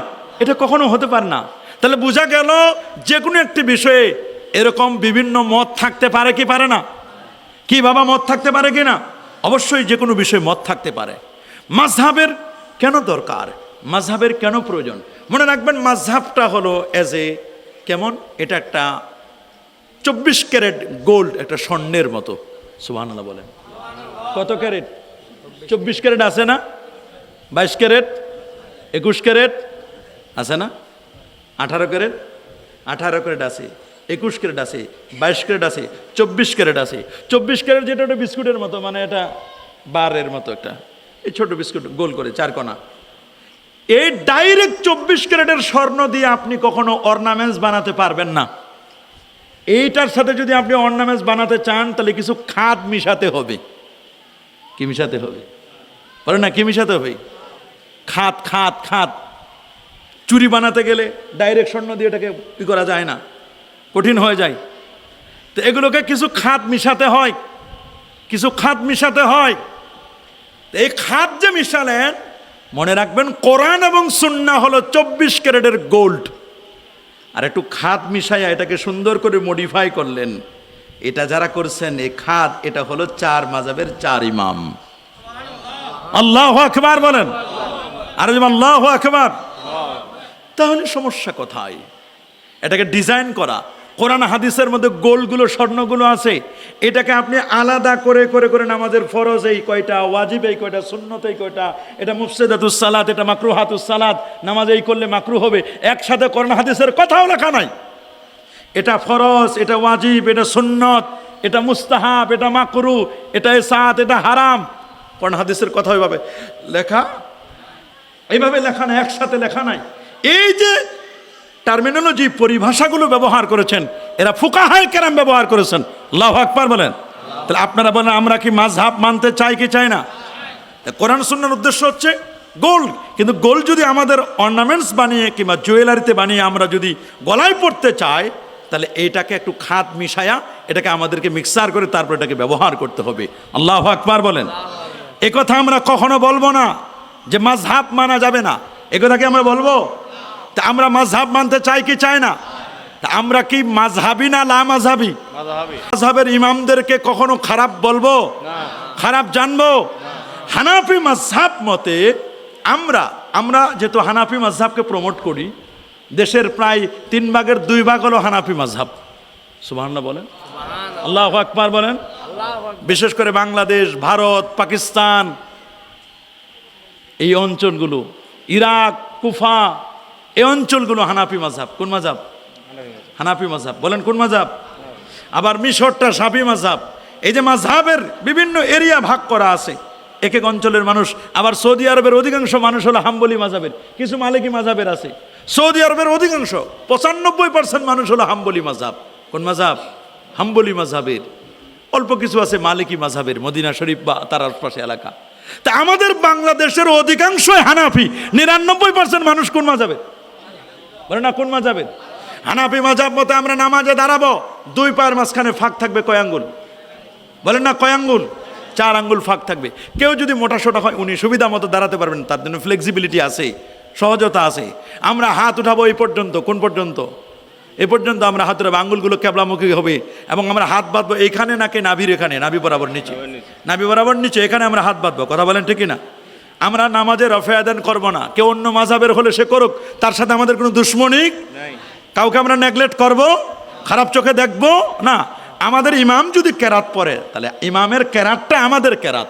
সুবহানাল্লাহ বলেন। কেরাতুল ইমাম কেরাতুল মুক্তাদি, ইমামের কেরাতটাই হচ্ছে মুক্তাদির কেরাত। আমরা নামাজে, জানাজার নামাজে আমরা সূরা ফাতিহা সহ অন্য কোনো কেরাত পড়বো না। তবে কারো যদি সানা জানা না থাকে, সুবহানাকা আল্লাহুম্মা বিহামদিকা ওয়া তাবারাকা ইসমুকা ওয়া তাআলা জাদ্দুকা ওয়া জাল্লা সানাউকা ওয়া লা ইলাহা গায়রুক, এই সানা যদি কারো জানা না থাকে, তো সূরা ফাতিহা ওই সানার জায়গায় পড়লে হয়ে যাবে। কারণ সূরা ফাতিহার এক নাম হলো সূরাতুস সানা। আল্লাহু আকবার বলেন। ইমাম কেরাত পড়লে আমাদের আর কেরাত লাগবে না। কেরাতুল ইমাম কেরাতুল মুক্তাদি। কোরআন বলছে সূরাতুল আরাফের 204 নম্বর আয়াত, ওয়াইজা কুরিয়াল কোরআন ফাসতামিউ লাহু ওয়া আনসিতু লাআল্লাকুম তুরহামুন। নামাজ যখন কেরাত পড়বে গভীর মনোযোগে শুনবে, যদি শুনতে না পাও চুপ করে থাকবে। ফজরে শুনবো, জোহর আসরে শুনতে পাই না চুপ করে থাকবো, মাগরিব আর এশায় শুনবো। সুবহানাল্লাহ বলেন, আল্লাহু আকবার বলেন। আমরা তারাবি নামাজ পড়বো কয় রাকাত? হানাফি মাযহাব মতে কয় রাকাত বাবা? 20 রাকাত। কেউ যদি 8 রাকাত পড়ে পড়ুক, সহজ কথা। যারা 20 রাকাত পড়বে তাদের সেজদা হবে 40টা, যারা 8 রাকাত পড়বে তাদের সেজদা হবে 16টা। সেজদা বেশি দিলে খুশি হয় কে? সেজদা কমাইলে খুশি হয় কে? শয়তান। আর শয়তান তো সেজদা না দিয়েই তো শয়তান হয়েছে। সেজদা দিয়ে শয়তান হয়েছে না? সেজদা না দিয়ে, ও তো না দিয়ে। ওর মিশন এবং ভীষণ হলো সেজদা না দেওয়া। আমরা কি শয়তানকে খুশি করবো না আল্লাহকে? আমরা একামতে হাইয়া আলাস সালার সময় দাঁড়াবো। আমাদের একামত আলাদা, সৌদি আরবের একামত আলাদা। ওরা অন্য হাম্বলি মাযহাবকে ফলো করে একামত দেয়। ওরা আশহাদু আল্লা ইলাহা ইল্লাল্লাহ একবার বলে, আশহাদু আন্না মুহাম্মাদুর রাসূলুল্লাহ, হাইয়া আলাস সালাহ, হাইয়া আলাল ফালাহ একবার করে বলে। আমাদের বাংলাদেশের কিছু আলেম ওইখানে গেলে আবার ওই রং ধরে। আছে না? আছে না এরকম? ওইখানে 20-25 দিন থাকার পরে, 40-45 দিন থাকার পরে ওই রং ধরে বাংলাদেশে প্র্যাকটিস করা শুরু করে।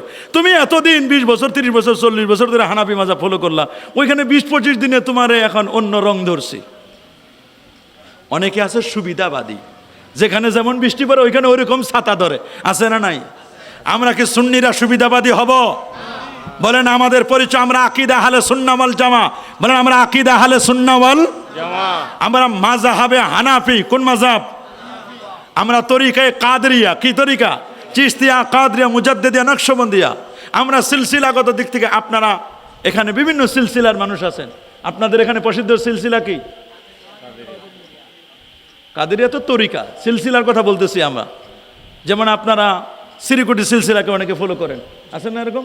শ্রীকোট আহমদ রাজা খান রহমতুল্লাহ আলাই, ওনাকে অনেকে, আলা হজরত, ওনাকে অনেকে ফলো করেন, কি বলেন ঠিক না? আবার আমরা মাসলাকে ফুরফুরা, আমরা ফুসফুরবা সারসিনা শরীফ, সারসিনা সিলসিলা ফলো করি।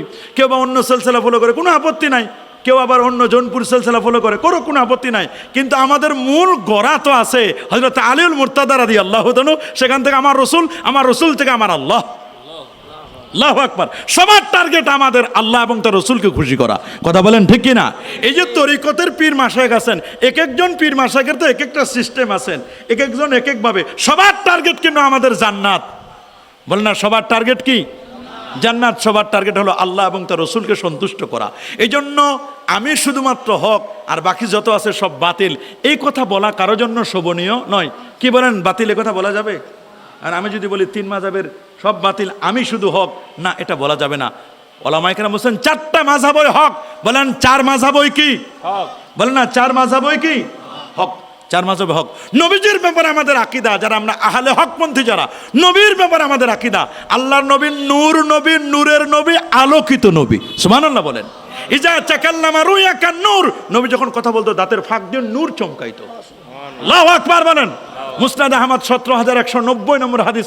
এর বাদ ইবনে সারিয়া বলেন, আল্লাহর নবীকে আমি বলতে শুনেছি, আল্লাহর হাবিব বলেন, ইন্নী আবুদুল্লাহ, আমি আল্লাহর বান্দা, ওয়া খাতামুন নবিয়্যিন, আমি সর্বশেষ নবী, লা নাবিয়্যা বাদে, আমার পরে কোনো নবী আসে না, আসবে না। ওয়া ইন্না আদামা লামুনজাদিরুন ফি তিনাতিহি, আমি নবী তখন নবী আদম যখন মাটি আর পানির মধ্যে ঘোরাঘুরি খাচ্ছিল। ইন্নী সাউহাদ্দিসুকুম বিদাওয়াতি আবি ইব্রাহিম, আমি ইব্রাহিম নবীর দোয়ার ফসল। ওয়া বিশারাতু ঈসা, ঈসা নবীর সুসংবাদ। ওয়া রুইয়া উম্মি, আমার মায়ের স্বপ্নের বাস্তব রূপ। আমার মা যখন জন্ম দিল, জন্মের সময় যে নূর বের হয়েছে, আদা আতমিনহু কুসুর আসাম, আমার জন্মের নূরে 2500 দূরের বিল্ডিং গুলো দেখা গেছে।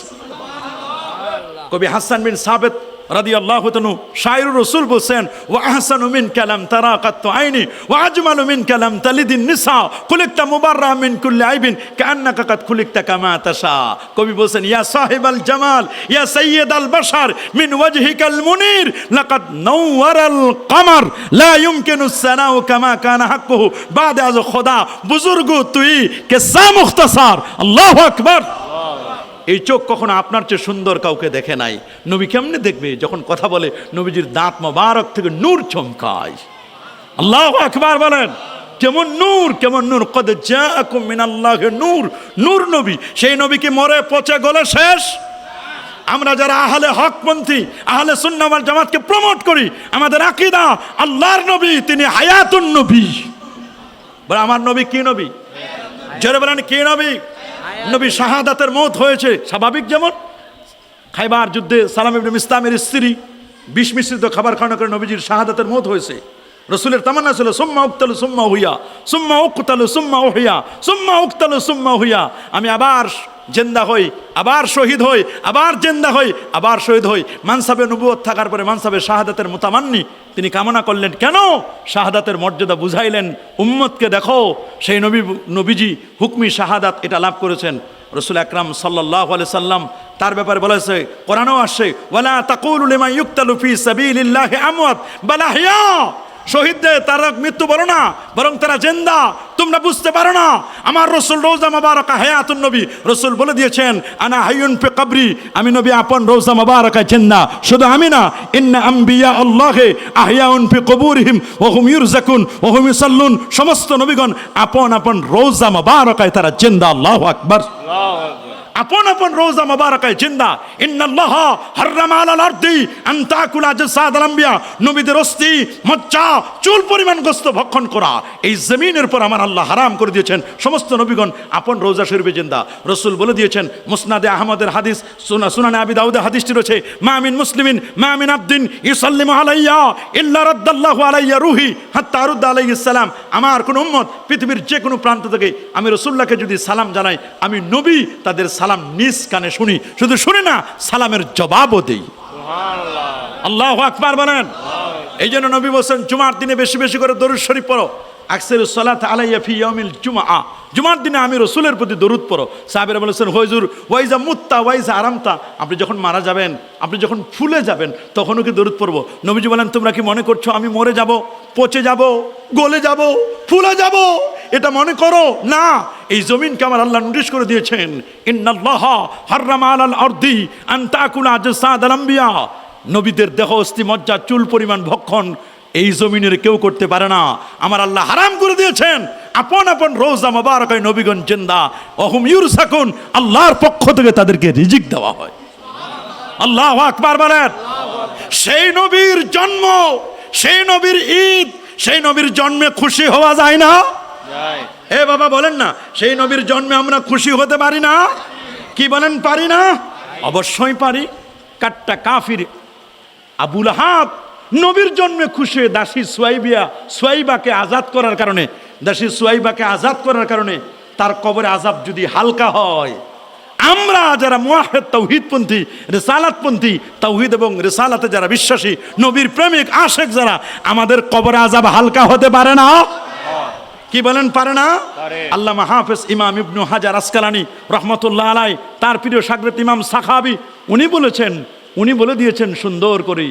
আমার উস্তাদ ইমাম ইবনু হাজার আসকালানিকে যখন জিজ্ঞেস করা হলো, উনি এই হাদিস দলিল দিয়েছেন। সুবহানাল্লাহ বলেন। উনি দলিল দিয়েছেন, ইমাম সাখাবি দলিল দিয়েছেন, ইমামে কাস্তাল্লানি রহমতুল্লাহ আল মাওয়াহিবুল লাদুনিয়ার মধ্যে দলিল দিয়েছেন, দলিল দিয়েছেন ওই সেই আশুরার হাদিসটিকে দলিল দিয়েছেন। আল্লাহু আকবার বলেন। আশুরার হাদিসকে দলিল দিয়েছেন যে মুসা নবীর উম্মতেরা, মুসা নবী যখন ফেরাউনের কবল থেকে মুক্তি পেল, গারকে ফেরাউন থেকে, ওই সমুদ্রে নিক্ষিপ্ত হওয়া থেকে যখন মুক্তি পেল, ওই দিনটিকে তারা কেন্দ্র করে যেমন আল্লাহর শুকরিয়া আদায় করে রোজা রেখেছিল, ঠিক আমরাও আমার রসুলের নির্দিষ্ট দিনে যদি কখনো কোনো নিয়ামত আল্লাহ দান করেন, তাহলে উযকুরু নি'মাত আল্লাহ আলাইকুম, আল্লাহর নিয়ামতের শুকরিয়া আদায় করো। ওয়া আম্মা বিনি'মাতি রাব্বিকা ফাহাদ্দিস, আল্লাহর নিয়ামতের তাহাদ্দিস আলোচনা করতে হবে। সুবহানাল্লাহ বলেন।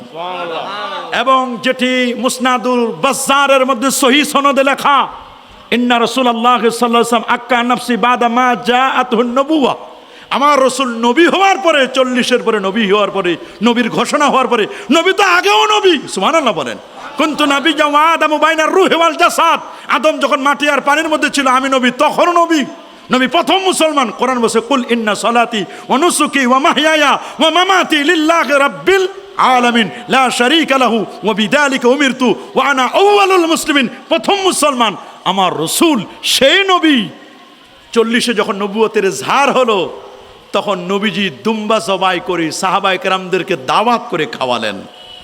ইমাম সুয়ুতি নকল করছেন, নবম শতাব্দীর মুজাদ্দিদ ইমাম সুয়ুতি নকল করেন, শোনো, নবীর দাদা আব্দুল মুত্তালিব তো নবীর জন্মের পরে আকিকা করছেন, আকিকা তো আর দ্বিতীয়বার করা হয় না, সুতরাং এটা আকিকার জন্য নয়, এটা আকিকার শুকরিয়া নয়, বরং এটা ছিল তো আল্লাহ যে তাকে নবী বানাইছেন, তার জন্মের শুকরিয়া, তার নবী বানানোর শুকরিয়া, তিনি এটা করেছেন।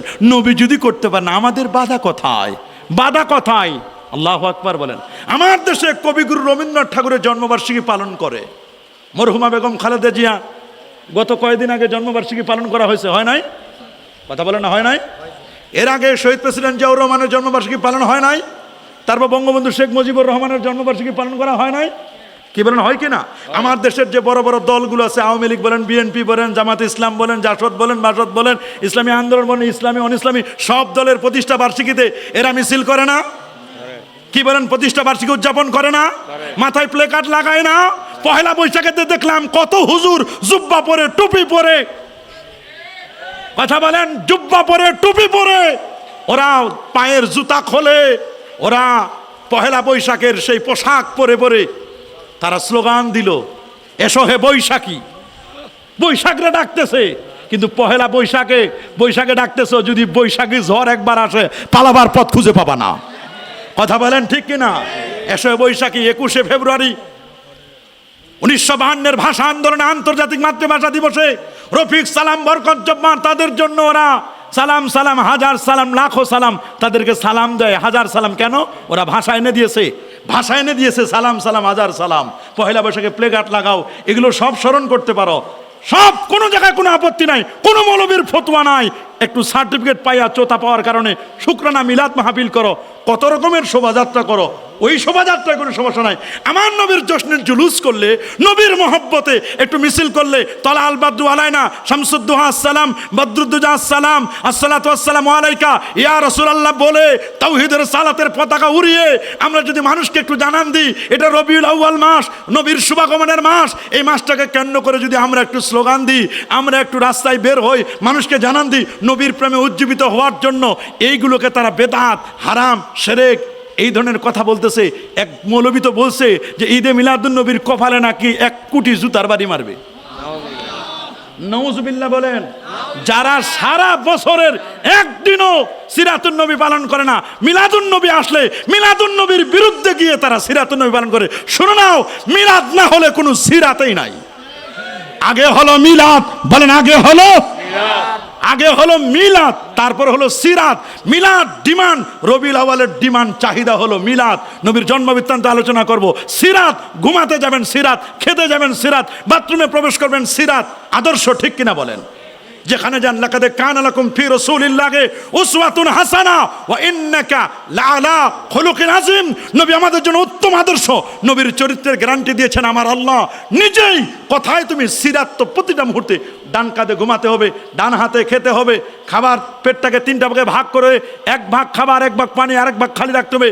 টুপি কেমন হবে, সব কিছু, পোশাক কেমন হবে, নামাজ কেমন হবে, এগুলো তো সিরাত। প্রত্যেকটি মুহূর্তে এমন একটি সেকেন্ড নাই, মিনিট নাই যেখানে আপনি সিরাতের বাইরে যেতে পারবেন।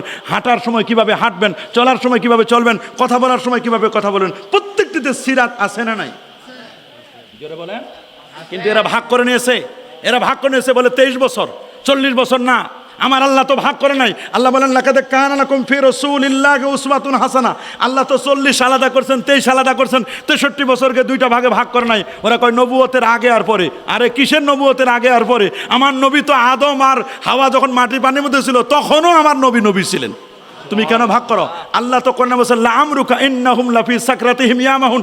আল্লাহ তো নবীর 63 বছরের একটা সেকেন্ডও বাদ দেয় নাই, পুরো বয়সের আল্লাহ কসম করেছেন। আল্লাহু আকবার বলেন। আর কেন কসম করবে না? নবীর বয়স যখন 4 বছর, হালিমাতুস সাদিয়ার কাছে যখন নবী যখন ছোটকালে তখন দুধ পান করছেন, 2 বছর বয়সে, তখন তো একটা ব্রেস্ট ফিডিং থেকে নবীজি দুধ পান করতেন না, একটা ব্রেস্ট থেকে। কেন রেখে দিতেন? বলে এটা তার দুধ ভাই আব্দুল্লাহ মাহরুম যেন না হয়, দুধ ভাইয়ের জন্য রেখে দিয়েছেন। পরের হক নবী নষ্ট করেন নাই। নবী তো ছোটকাল থেকে আরেকজনের হকের প্রতি দায়িত্বশীল ছিলেন। আল্লাহু আকবার বলেন। কেমন দয়ার নবী! এই জন্য রাসূল বলেন আনা আউয়ালুহুম ফিল খালক ওয়া আনা আখিরুহুম ফিল বাস। এখন দেখি আস্তে আস্তে, আগে বলতো 2 ঈদের বাইরে কোনো ঈদে নাই, এখন আস্তে আস্তে করে বলা শুরু করছে হ্যাঁ আছে, আরো কিছু ঈদ আছে। আস্তে আস্তে লাইনে আসতেছে। আগে বলতেছে কোনো ইহতেফাল করাই যাবে না, কোনো অনুষ্ঠান করাই যাবে না, এখন কয় সোমবারে রোজা রাখা যাবে। আর কদিন পর লাইনে আসবে। কথা বলেন। আস্তে আস্তে আস্তে আস্তে সুযোগ দেন না, আসুক। এতদিন ধরে বিরোধিতা করছে, এখন ডাইরেক্ট কেমনে বলে যে এটা জায়েজ। আস্তে আস্তে লাইনে আসতেছে। বলেন আস্তে আস্তে কি? আস্তে আস্তে লাইনে আসতেছে। সেই দিন বেশি দূরে নাই, আমার নবীর শানে যদি কেউ গোস্তাখি করে, বেয়াদবি করে, তাদের সাথে আমাদের কোনো কম্প্রোমাইজ। কথা বলেন, কোনো কম্প্রোমাইজ? হ্যাঁ বাবা, তোমার ভালো নাও লাগতে পারে, সব জিনিসকে সবার ভালো লাগবে। যার অরুচি, ওর তো যত ভালো তরকারি দেন মজা লাগবে না। কথা বলেন ঠিক কিনা? লিল্লাহে তাকবীর বলো, নেদাবির রেসালা বলতে চাও না, কিন্তু তাকবীর বলো, লিল্লাহে তাকবীর। আল্লাহর পরিচয় আল্লাহ আল্লাহ আল্লাহ আল্লাহ বলো, কিন্তু আল্লাহকে চিনেছি নবীর মাধ্যমে। নবীকে বাদ দিলে আল্লাহকে চেনা যাবে না। কথা বলেন। আল্লাহর পরিচয় দিয়েছে আমার রাসূল। আমাকে বলেন, সময় শেষ হয়ে গেলে আমাকে বলতে হবে। হুজুর কি আসছে? না না না, শেষ করে দিচ্ছি। আমি তো জানি না, আমাকে তো বলতে হবে। আমি তো একটা ধাসে কথা বলতেছি, অল্প সময় শেষ করে দিন। একজন আলেমকে বসায় রাখা আমি তো বুঝি নাই। যাই হোক, আমরা শেষ করে দিব ইনশাআল্লাহ। তাহলে আমার রসুলের মাধ্যমে আমরা আল্লাহর পরিচয় জেনেছি কিনা? আমার রসুলকে বাদ দিলে কি আল্লাহকে চেনা যাবে? বলেন চেনা যাবে? আল্লাহকে চিনতে হলে, আল্লাহকে বুঝতে হলে, আল্লাহকে আল্লাহ দোস্ত আপনি আমার পরিচয় দেন। কুল হুয়াল্লাহু আহাদ আল্লাহুস সামাদ লাম ইয়ালিদ ওয়া লাম ইউলাদ। এটা আল্লাহর পরিচয় দিতে গেলে আগে নবীকে চিনতে হবে। সুবহানাল্লাহ। তাওহীদ হলো একটা বীজের মতো, রিসালাত এটা হলো মাটি, আর আবহাওয়া তো লাগবে। আবহাওয়া এনভায়রনমেন্ট যেটা লাগবে, এটা তো হলো আবহাওয়াটা হলো আদাবে মুস্তাফা। নবীর প্রতি আদব দেখাতে হবে। সুবহানাল্লাহ বলেন। সাহাবায়ে কেরামের কেমন আদব ছিল! আল্লাহু আকবার বলেন। সাহাবা একরামের আদব ছিল কেমন? হযরত আবু বকর সিদ্দিক রাদিয়াল্লাহু তাআলা নবীর সামনে যখন যেতেন, যেন জোরে কথা বলা না লাগে, মুখে পাথর দিয়ে দিতেন। সুবহানাল্লাহ, আল্লাহু আকবার বলেন। নবী এত জিজ্ঞেস করেন এটা কোন শহর, বুখারীর বর্ণনা। সাহাবীরা জানেন যে এটা মক্কা শহর, তারপর বলেন না। এটা কোন দিন জানেন? এর আগের দিন 9 তারিখ আরাফা করে আসছে, আজকে 10 তারিখ জিলহজ, কোরবানির দিন। এটা জানে ইয়াউমুন নাহার। সাহাবীরা বলেন না। আল্লাহু আকবার বলেন। আরে আল্লাহু আকবার। জিজ্ঞেস করেন এটা কোন মাস, সাহাবীরা জানেন না জিলহজ মাসে হজ হয়, জানেন, তারপরে বলেন না। এই হাদিস যখন সাহাবীরা তাবিদের কাছে বর্ণনা করলো, তাবিঈরা জিজ্ঞেস করেন সাহাবীদেরকে, আপনারা কি জানতেন না এটা জিলহজ মাস? বলে জানতাম। আপনারা কি জানতেন না এটা মক্কা শহর, এই শহরে আপনারা বাস করেন? জানতেন না? বলে হ্যাঁ জানতাম। আপনারা কি জানেন না আজকে কুরবানির দিন? বলে হ্যাঁ সব জানতাম। কিন্তু আমাদের জানাটা তো জানা সঠিক নয়। আমরা যদি বলি এটা জিলহজ মাস, নবী যদি বলেন এটা মুহররম মাস, নবীর কথাই সত্য। আল্লাহু আকবার বলেন। আমরা যদি বলি এটা মক্কা শহর, নবী বলেন না এটা ইরাক, এটাই সত্য। আল্লাহু আকবার। সাহাবীদের কেমন আদব ছিল তাদের, সুবহানাল্লাহ, আল্লাহু আকবার বলেন। আর আমরা নবীর চেয়ে বেশি বুঝতে চাই, আল্লাহর চেয়ে আমরা বেশি বুঝতে চাই না, এটা করবেন না। তা আমরা মাযহাব মানবো কিনা? মানবো। আমরা আহলে হক হতে চাই কি চাই না? চাই। নবীর শাফাআত চাই কি চাই না? শাফাআতে মুস্তাফা চাই না? নবীর মা বাবা ব্যাপারে আমরা কি বাজে মন্তব্য করব? না, আমরা কখনো বাজে মন্তব্য করব না। আমরা সিরাতে মুস্তাকিমের পথে চলবো, চলবো না ইনশাআল্লাহ। মাযহাব মানবো, কোরআনের সব আছে। আমি যে একটা আয়াত পড়েছি, ফাসআলু আহলা যিকরি ইন কুনতুম লা তা'লামুন, যদি কোনো বিষয় তোমরা না জানো, অজানা বিষয়গুলো তোমরা জাননেওয়ালার কাছে জেনে নিবি, এটা কোরআনের নির্দেশ। আমরা অনেক কিছু জানি না, তা আমরা জানি যে কোরআনের সব আছে, ঠিক কিনা বলেন? ঠিক, কোরআনের সব আছে না? তো একজন হুজুর ওয়াজ করতেছে কোরআন মাজিদের সব আছে, মা ফাররাতনা ফিল কিতাবি মিন শাই ওয়া নাযালনা আলাইকাল কিতাবা তিবয়ানান লিকুল্লি শাই। সব যখন বললেন, তো একজন নোয়াখালীর শ্রোতা ছিল, উনি দাঁড়ায় গেছে, বলে হুজুর কোরআন মাজিদের সব আছে, এটা আপনি বললেন, বলেন দেখি পাঙ্গাস মাছের কেজি কত টাকা কোরআনে কথায় আছে? আপনি তো বললেন কোরআনের সব আছে, আজকে পাঙ্গাস মাছের কেজি কত টাকা কোরআনের কোন জায়গায় আছে? আলু কত কেজি কোরআনে কোন জায়গায় আছে? খাসির গোস্ত কত, পটল কত, করলা কেজি কত, এটা কোন জায়গা আছে বলেন দেখি? হুজুর পড়ছে বড় বিপদে, কি বলবে হুজুরি? তা আল্লাহর কি মেহেরবানি, হুজুরে আল্লাহ তাআলা মেধা খুলাই দিছেন, শরহে সদর হয়ে গেছে। বলে ঠিক আছে বসো। উনি মোবাইলটা নিয়ে কাউরান বাজারে ফোন করছে, ঢাকার ব্যবসায়ী কমিটির সেক্রেটারি ফোন করছে, ভাই আজকে পাঙ্গাস কত কেজি? বলে 142 টাকা, দেশি মুরগি এত টাকা 650, অমুক করল্লা 70 টাকা, আলু 22 টাকা, এরকম করে 35 টাকা 20 টাকা সবগুলো বললেন। বলার পরে বলেছে ভাই নেন, আপনি কোনটা কোনটা জানতে চান নেন, সব লিস্ট দিলেন, নেন এইটা। বলে আপনি তো এটা কারণ বাজারে ফোন করে জেনে নিলেন। বলে এইটাই আমার কোরআনে আল্লাহ বলে দিয়েছেন যে কোনো বিষয় যদি না জানো, তাহলে অজানা বিষয়গুলো জাননেওয়ালার কাছে জেনে নিবা। তা আপনি আমাকে বলছেন করল্লার কেজি কত, আমি জানি না, এটা জানা অজানা বিষয়টা আমি জেনে নিলাম, সমস্যার কথা, এটা তো আমার কোরআনেই আছে। আল্লাহু আকবার বলেন। আরে আল্লাহু আকবার। তাহলে এই মাসালাগুলো আপনারা খেয়াল করবেন। আল্লাহ পাক রব্বুল আলামিন